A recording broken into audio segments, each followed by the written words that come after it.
Le petit point carotte.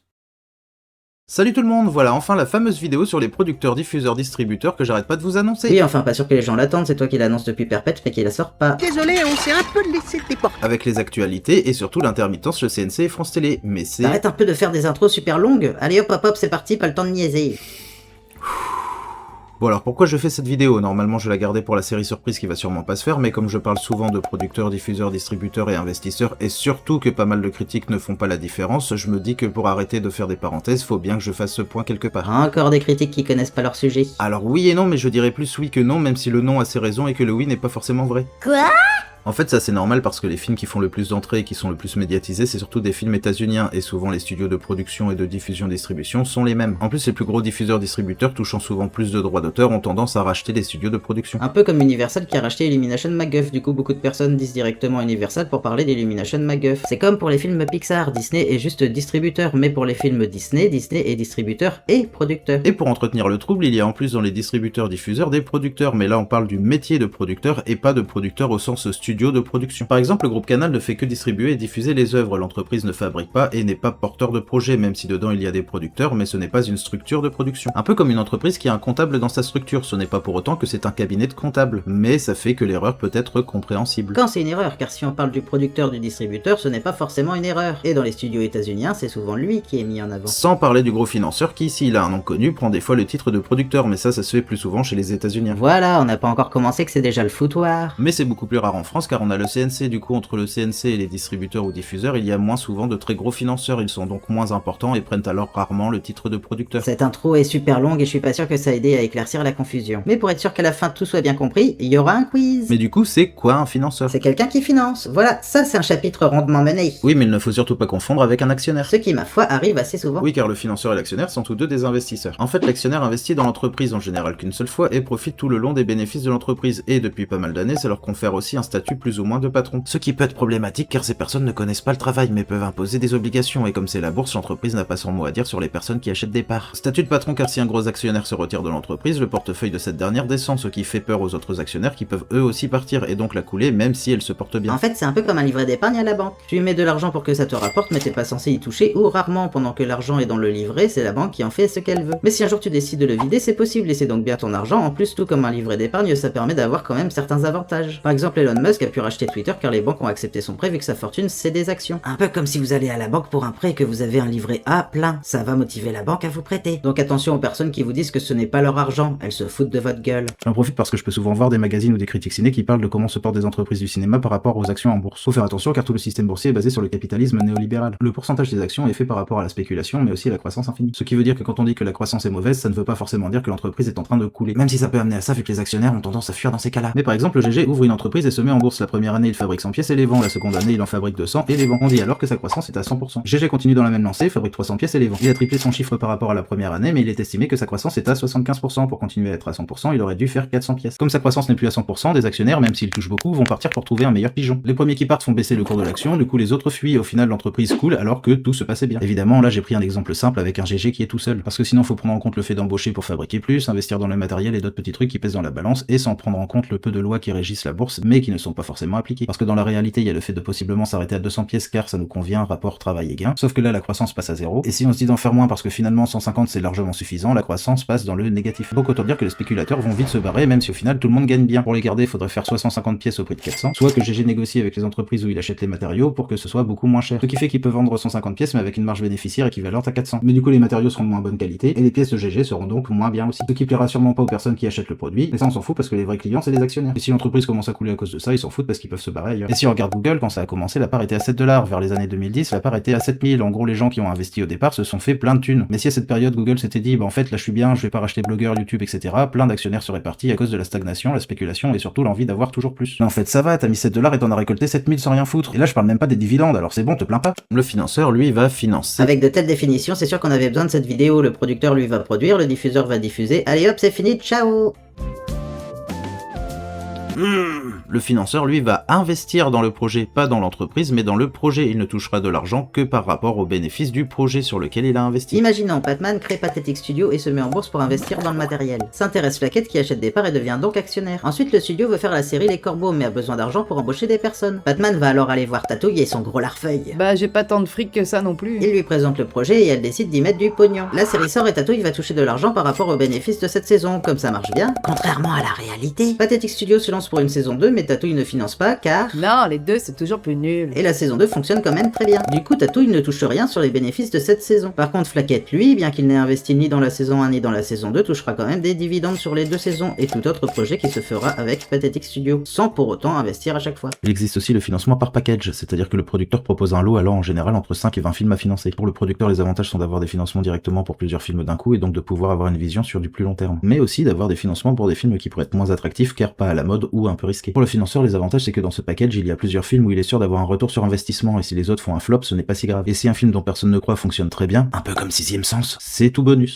Maintenant, c'est quoi un producteur? C'est celui qui produit. Alors oui et non car effectivement on va dire ça par rapport au travail du producteur mais ce n'est pas lui qui fabrique le film. Oui, dans ce milieu, produire et fabriquer n'ont pas la même signification. Deux petites précisions, à partir de maintenant je vais dire studio à la place d'entreprise parce qu'une entreprise dans le milieu de l'audiovisuel s'appelle un studio. Pour éviter le plus possible les confusions, je vais dire producteur pour les studios de production et leur rôle et productrice pour le travail de producteur. Alors on trouve des productrices dans les studios de production, chez les diffuseurs, distributeurs et les studios prestataires. C'est des studios payés par le studio de production pour faire une partie du projet, ça peut être les décors, le storyboard, l'animation, le compositing, les effets spéciaux, etc. En général le domaine où le studio est bon. Petit ajout sur les prestataires. En plus de choisir un prestataire par rapport au point fort du studio, il y a aussi et surtout le fait que chaque studio va avoir des aides pour le projet. De région, d'état, d'organisme, parfois les trois, ça va dépendre du pays. Du coup, trouver un prestataire, c'est effectivement avoir de la main d'œuvre en plus, mais aussi un budget supplémentaire pour le projet. Sinon, pour des pays qui ont des statuts spécifiques comme l'intermittence ou le statut d'artiste, tout serait fait sur place pour simplifier le process. Ce qui se faisait avant, mais comme on l'a déjà vu, malgré que ça rapporte beaucoup au pays, comme les budgets culturels sont toujours revus à la baisse, les producteuristes sont bien obligés de faire autrement. Aussi, pour certains gros projets, de mémoire, le premier à avoir mis ça en place, c'est Matrix 2, c'est de prendre des prestataires sur tout le globe et gérer la fabrication en fonction pour avoir un projet qui avance 24 heures sur 24 et se fabrique donc beaucoup plus vite. Le travail est d'engager les équipes, négocier les contrats et superviser l'ensemble du budget. C'est donc être responsable de la viabilité économique du projet via la fonction du studio et veiller à ce que la production reste dans les limites de ce qui a été alloué. Mais ça reste le studio de production, le producteur, qui porte le projet. Si le studio prestataire a une idée mais que le producteur ne veut pas, le prestataire ne peut rien faire. Mais si c'est l'inverse, tout ce que peut faire le prestataire, c'est de renégocier. Ces négociations se passent entre les producteuristes des deux studios. Aussi, le prestataire est payé directement et ne touchera pas d'argent par rapport à la vente de l'œuvre, qu'elle fonctionne ou pas. Ok, donc le producteur est le studio qui porte le projet, mais c'est quoi le travail concrètement de producteuriste pour un studio de production? En fait, les producteuristes d'un studio de production reçoivent des scripts par des scénaristes. Si un leur plaît, et elles vont l'acheter. À partir de là, les scénaristes, en fonction des négociations, peuvent ne plus du tout avoir leur mot à dire sur ce qui est fait sur le projet. Le producteur peut très bien décider de prendre 20 scénaristes pour modifier le tout à sa sauce et faire d'un truc qui pouvait être génial une grosse merde, tout comme le scénario peut être totalement respecté. Mais alors pourquoi acheter un script si c'est pour en faire n'importe quoi ensuite? Il y a deux raisons. La première peut être tout simplement parce qu'un script peut être bien mais pas forcément adapté pour le format si le script est trop littéraire ou ayant besoin d'un budget beaucoup trop énorme par exemple. La seconde c'est que les producteuristes ont bien aimé l'idée globale mais ça ne convient pas à leur image. Par exemple, un studio qui fait des projets familiaux reçoit un script de maison hantée bien gore. S'il aime bien la base, ils veulent l'acheter et le réécrire pour faire un film de maison hantée pour toute la famille. Après l'acquisition du script, les producteuristes vont chercher les financements, engager les talents, trouver des prestataires et un diffuseur ou distributeur. Ça se fait par étapes et pas forcément dans cet ordre mais je simplifie. Donc la personne qui réalise est employée du producteur. Les yes man. Ça veut dire que toutes les personnes qui réalisent sont des yes man? En gros oui, parce que si t'as pas un nom super connu, et encore ça reste les producteuristes et supérieurs hiérarchiques. Alors en France, plus dans les films indépendants, ça se ressent un peu moins parce qu'avec la nouvelle vague, on a mis vraiment les réals sur un piédestal, mais ça commence quand même à arriver. Et là je parle des réals très connus, sans parler en plus de la pression des diffuseurs-distributeurs. Aux USA, faut savoir que c'est à cause de la chute de l'âge d'or d'Hollywood que les producteurs ont laissé plus de liberté aux réals. Mais maintenant que le cinéma états-unien est bien remonté, les producteurs réimposent leur pouvoir, et comme les producteurs touchent plus de droits d'auteur que les réals, c'est compliqué de devenir à la fois réalisatrice et productrice. Donc oui, toute personne bossant dans un gros studio aura beaucoup moins de liberté que dans un petit. Parce que derrière, dans un gros studio, il y a plein de productrices, donc la discussion qu'il y a 2 ou 3 dans un petit studio est bien plus compliquée dans un gros où la personne est seule face à une vingtaine qui ont en plus derrière eux plein d'actionnaires. Donc j'aime pas trop le terme de yes man dans le sens où dès que t'es chez un gros producteur, si tu proposes et qu'il ne veut pas, tu peux rien faire à part claquer la porte. Je sais que je me répète, mais on est dans un monde capitaliste libéral, donc l'art comme tout le reste est avant tout un business. Et bon, quitter un taf, ça se fait pas comme ça. En plus, si tu t'es investi dans le projet, c'est un peu le pied dans la porte, même si à la fin tu le trouves nul, c'est dur de partir. Et il y a des contrats où si tu lâches, t'as des frais de taré à rembourser. Pour finir, surtout aux USA, il y a souvent des contrats où pour pouvoir faire ton propre film, tu dois d'abord faire 1 à 5 films de commande avant. Donc c'est aussi facile de se dire je fais le truc qui est demandé parce que je m'en fous et ensuite je pourrais correctement faire le projet qui me tient à cœur. Mais pour ça, il faut que les films de commande fonctionnent quand même. Et personnellement, en ayant été auteur et réalisateur, je peux dire que tu dois faire des concessions parce que tu ne fais pas le projet seul. Et des fois, oui, il y a des tensions qui se font, mais le but c'est de savoir trouver le compromis. Donc oui, on peut voir de temps en temps machin a claqué la porte pendant une réunion et blablabla. Ça veut pas dire qu'il y a un total désaccord, mais juste des fois un point qui énerve. Et quand on est sur le montage final, à force de voir tous les points de désaccord en même temps, ça peut énerver. Une petite pause chacun dans son coin pour se remettre les idées à plat et hop, c'est reparti. De retour sur votre programme.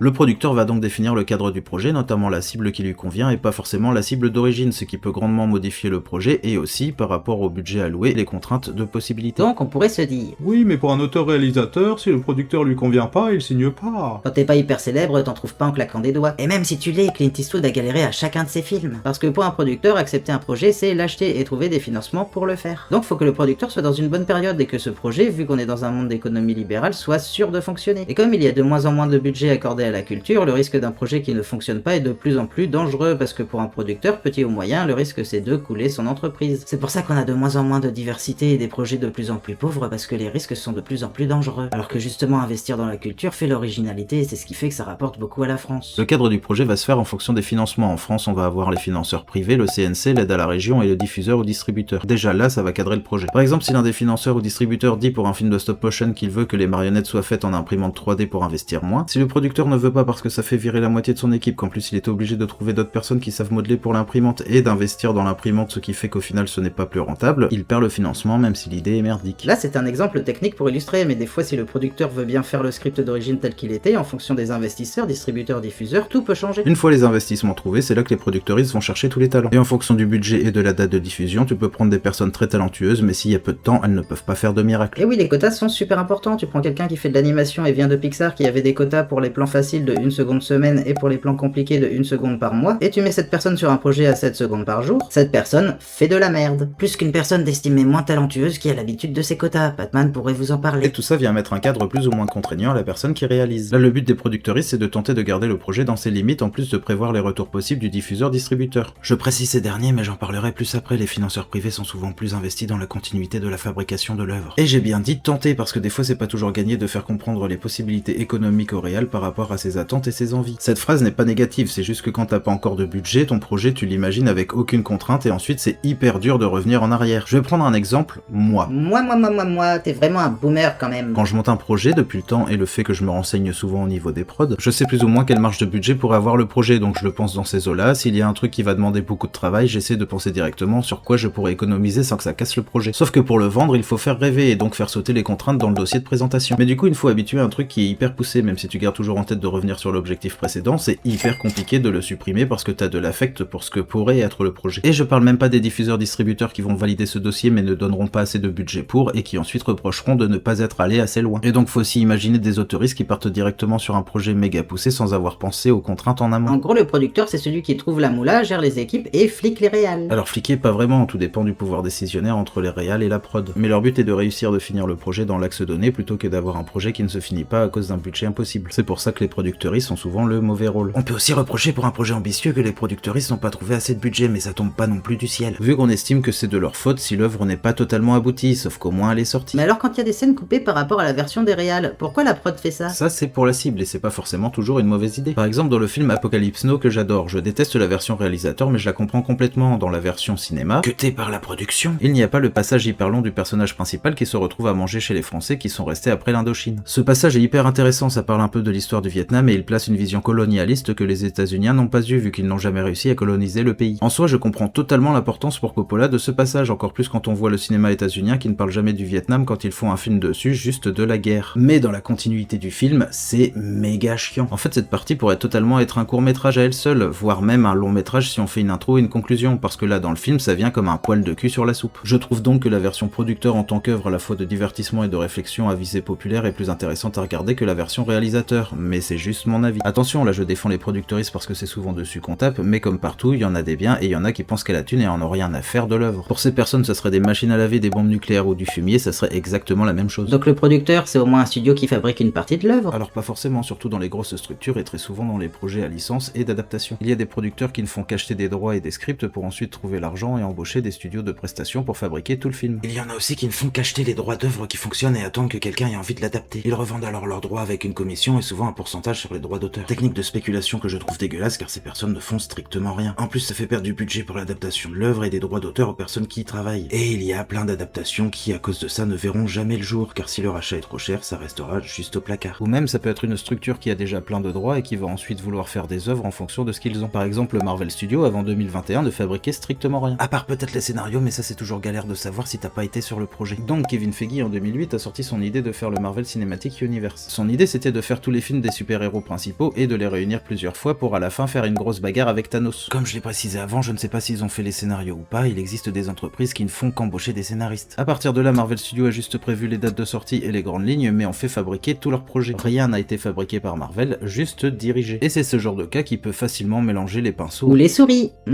Souris. Entre les producteurs et les diffuseurs-distributeurs, car ces derniers ont pas mal de pouvoir sur l'œuvre. Qu'est-ce que c'est quoi donc les diffuseurs-distributeurs? Les diffuseurs-distributeurs, c'est ceux qui diffusent et distribuent.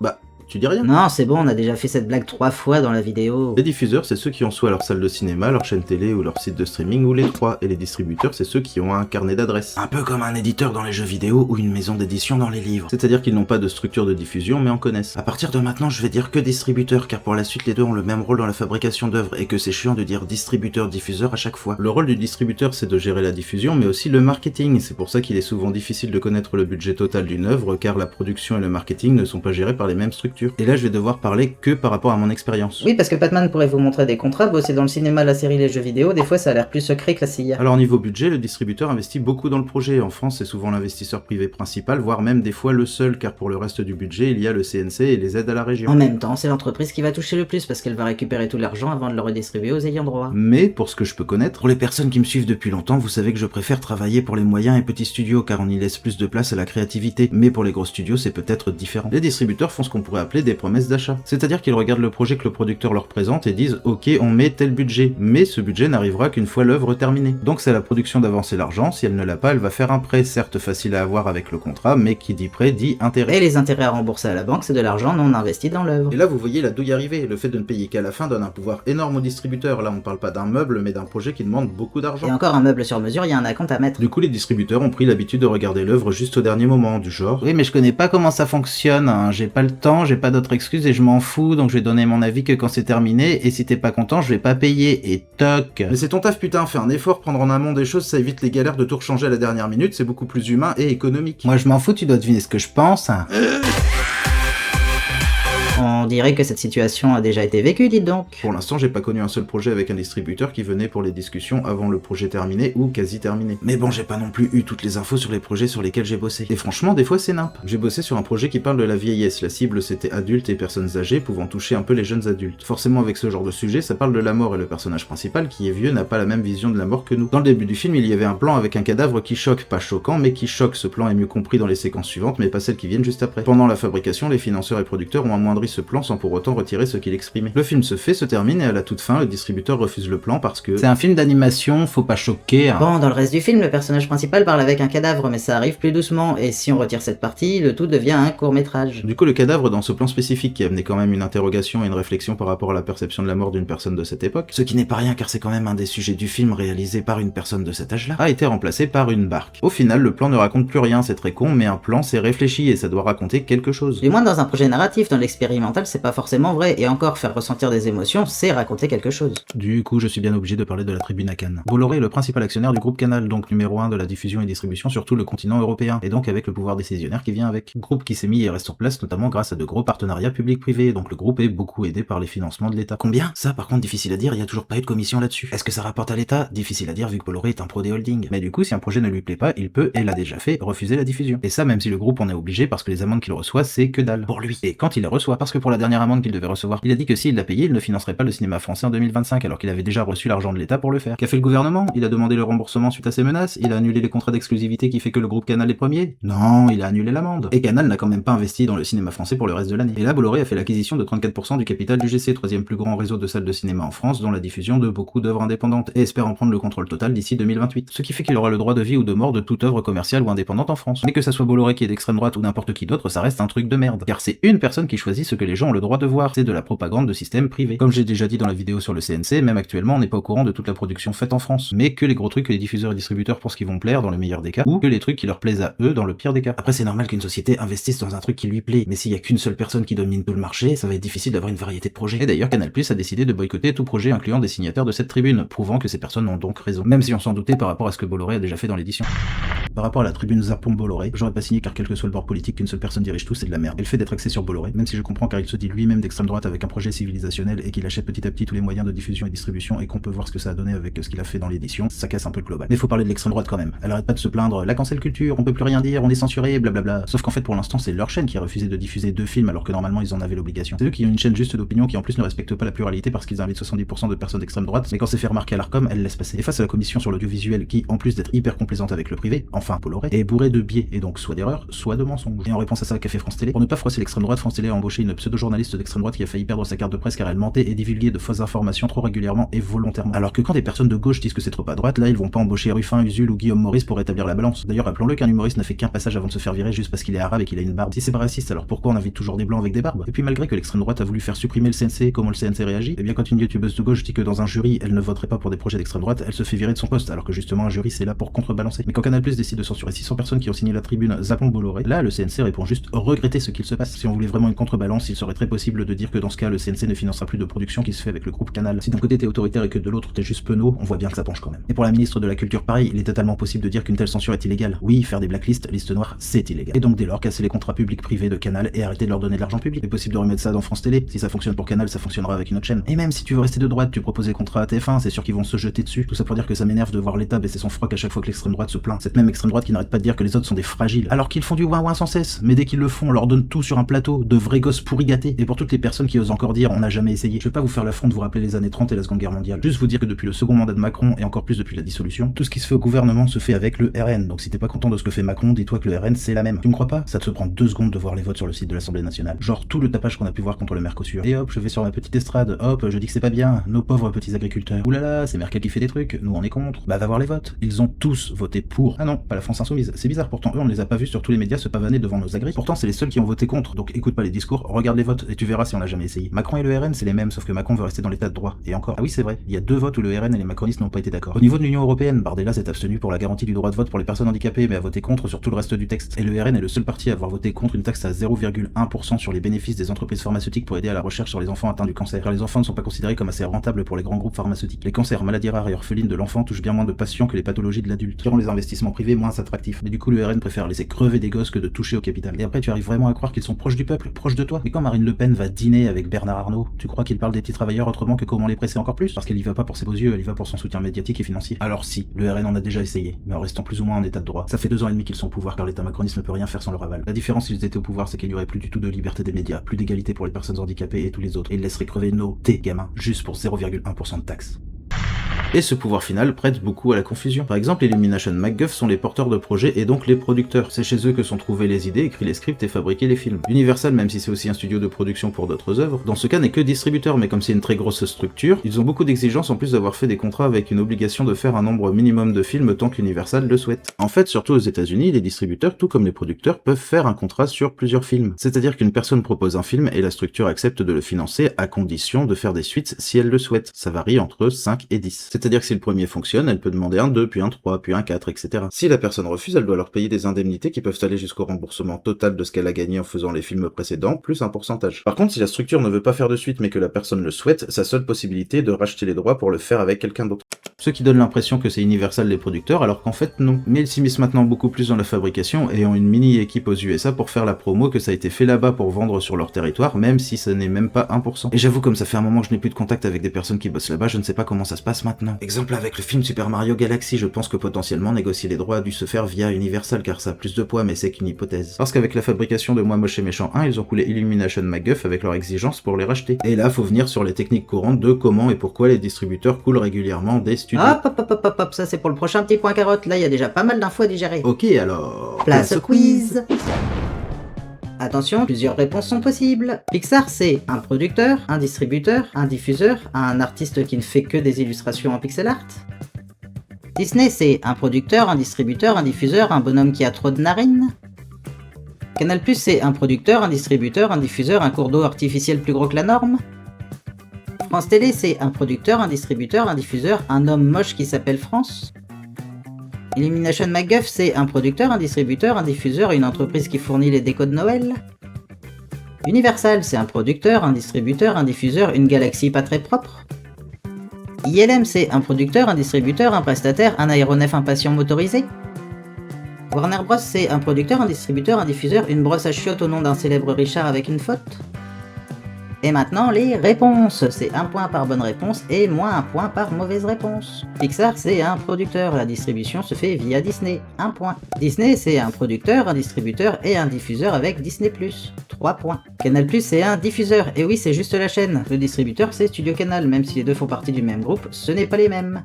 1 point. France Télé, c'est un diffuseur. Et oui, un piège. Les films distribués au cinéma et ailleurs dans le monde, c'est France Télé Distribution. 1 point. Illumination MacGuff, c'est un producteur. Si vous vous êtes trompé, c'est que vous n'avez vraiment pas suivi la vidéo. 1 point. Universal, c'est un producteur, distributeur et diffuseur via Universal+. Si vous n'avez pas tout bon, faut vraiment revoir la vidéo. 3 points. ILM, c'est un prestataire, ils ne font que les effets spéciaux dans les œuvres. Bon, c'était quand même facile même si vous ne connaissiez pas, vu que c'était le seul avec cette réponse. 1 point.